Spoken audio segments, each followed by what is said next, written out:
नमस्कार, मैं हूं मोनिका जायसवाल और आप देख रहे हैं इंडिया न्यूज। विधानसभा अध्यक्ष गिरीश गौतम विधानसभा पहुंचे। इस दौरान उन्होंने विधानसभा परिसर में गांधी जी की प्रतिमा पर माल्यार्पण किया और मीडिया से बातचीत कर बताया कि विधानसभा सत्र में जनता से जुड़े मुद्दों पर बातचीत हो। दलों की तैयारी मल्ल युद्ध के लिए न होकर जनता हितैषी मुद्दों के लिए जुड़ी हो। कल सर्वदलीय बैठक में तय हुआ है कि सदन मिलकर चलाएंगे। साथ ही स्थगन प्रस्ताव के लिए कहा कि वो नियम अनुसार एक प्रोसेस है। तो ये बड़ी जानकारी। एमपी विधानसभा की कार्यवाही स्थगित कर दी गई। कल सुबह 11 बजे तक के लिए कार्यवाही को स्थगित किया। एमपी विधानसभा की कार्यवाही 11 बजे तक के लिए स्थगित। कल 11 बजे फिर से आगे की कार्यवाही होगी। तो बड़ी और अहम जानकारी आपको बता रहे हैं।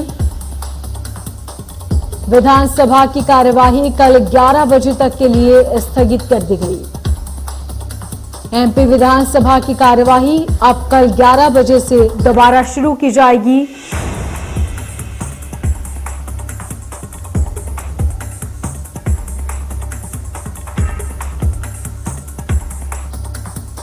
एमपी विधानसभा की कार्यवाही 11 बजे तक के लिए स्थगित कर दी गई। कल 11 बजे के बाद फिर शुरू होगी विधानसभा की कार्यवाही।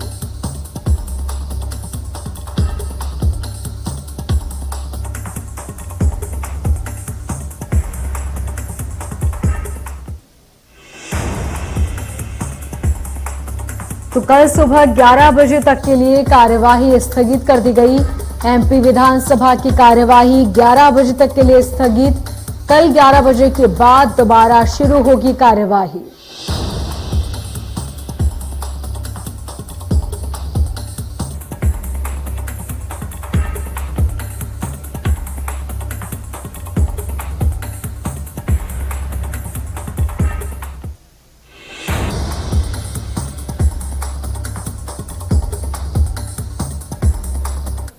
और इस खबर पर ज्यादा जानकारी के लिए हमारे रेजिडेंट एडिटर प्रभु पटेरिया हमारे साथ जुड़ चुके हैं। प्रभु पटेरिया जी, सबसे पहले तो आपसे जानना चाहेंगे कि आखिर कार्यवाही स्थगित की गई, इस दौरान क्या कुछ वो मुद्दे उठे और कयास ये भी थे कि विपक्ष के हंगामादार आसार हो सकते हैं ये विधानसभा की कार्यवाही में, और ऐसा ही हुआ। वो कौन से मुद्दे थे जिन्हें उठाकर विपक्ष ने हंगामा किया? विधानसभा के शीतकालीन सत्र का पहला दिन था और पहले दिन की परंपरा रही है कि दिवंगत जो नेता है, विधानसभा के सदस्य हैं या संसद के सदस्य हैं या देश के जो बड़े लोग हैं, उनके निधन का किया जाता है विधानसभा अध्यक्ष के द्वारा। उनको सत्ता पक्ष, विपक्ष और तमाम दलों के नेताओं के द्वारा श्रद्धांजलि दी जाती है और उनके सम्मान में सदन की कार्यवाही को स्थगित कर दिया जाता है। तो इसी परंपरा का आज पालन किया गया। हाउस के अंदर हंगामे जैसी कोई नहीं बनी, लेकिन हाउस के बाहर जरूर पक्ष विपक्ष के बीच में आरक्षण का मुद्दा खासा गर्म रहा।